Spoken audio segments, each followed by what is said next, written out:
And speaking of elections, Sudan, not South Sudan, but Sudan had its elections last weekend. Yeah, I mean, I'm so sorry. I was trying to say they had their extension of Mr. President's tenure. You understand? Yes, because you know the man has been there for 25 years and he still ran in this year's election. Just imagine that. Like, what?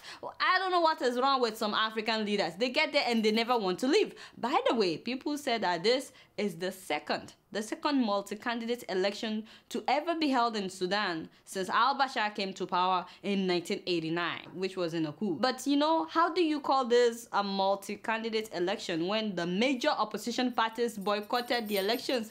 Hey, you know, they didn't even participate at all because they already know who's gonna win the election. Majority of the candidates on the ballot papers were independent candidates, and you know, you already know you can't beat Mr. President. So a lot of people got on the ballot paper without any affiliation with any political party. And the funny thing is, everywhere you go in Sudan, I heard that you will only see Mr. President's billboards and posters, you know, on TV as well, which is owned and controlled by him. They were only talking about him as if he's the only candidate. Apparently though, he has monopoly on advertising on state-owned TV station. They don't take adverts from other candidates, so all you see on TV from morning till night is, oh, Mr. President is running for re-election. By the way, this is the video of Mr. President voting, you know, all the ceremony about him voting for himself again after 25 years.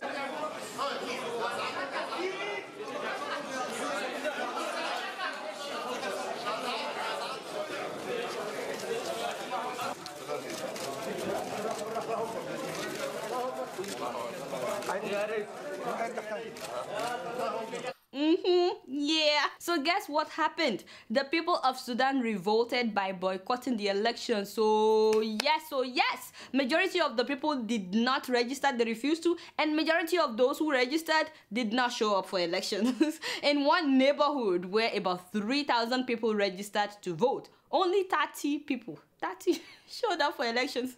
In another place with thousands of registered voters, only 85 people showed up. Voting officials were actually going to work with March because they know they would just sleep most of the day while praying that people will come out to vote. It's so funny because a lot of foreign observers and foreign journalists wrote in their stories that when they got to Sudan for the elections, people were like, why are you here? And they were like, well, we're here for the elections. And a lot of people were like, oh yeah, there is an election, right? We didn't even realize it. You're welcome. Just imagine that. I was really confused, by the way, when they announced that the elections will be 3 days. I was like, 3 days of voting? What, 3 days of voting? Who does that? And guess when the result will be announced? The 27th of this month. That means that they will take at least 2 weeks before they announce the result. Like, what? They will make sure that everything riggable has been rigged before announcing the result. Now, when people refuse to show up in 3 days, they decided to extend it to 4 days. I was like, oh my god, this is a total failure. Now, the ruling party campaigners, they literally started going from door to door begging people to come out and vote. Just imagine, they were giving people money and all kinds of rewards just to get them to come and vote. And when they started going from door to door, the people were ready for them. A lot of people wrote on their walls, leave, as in don't come inside, we don't want you. Other people were more detailed in what they wrote on their doors. Listen to this: dear candidates, don't bother knocking, this family is boycotting the elections, so save yourself the embarrassment. Snap!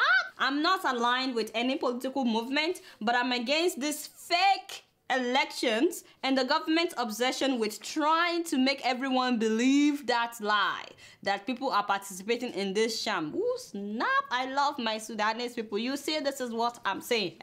If they try to protest, policemen will stop them. So people decided to write all kinds of stuff on their doors, you know, which I really appreciate. Now, this was written by a Sudanese activist, Zara Haider, explaining why people decided to boycott the elections.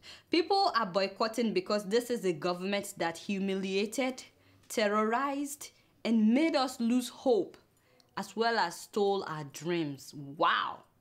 Now that's deep. The government has stolen a lot of dreams in Sudan. Wow, that's so true. When the government doesn't do what it's supposed to do, they end up robbing people of their dreams. Now, in case some of you have forgotten, this same man, Bashir, was the one responsible for the genocide in Darfur, in his country, that claimed the lives of more than 400,000 people. And you displaced more than 2.5 million of your own people. And you know, till today, his government disputes these estimates. They deny any connection with the Janjaweed that they used at the time. He's still wanted at The Hague, by the way, which is why he's clinging to power so badly. So now you guys understand why people in Sudan will boycott the elections. I mean, extensions of his tenure, that's what I should say. Because of all the stuff that the president has done in 25 years and the fact that he's refusing to step down. And guess what? I'm just keeping it real.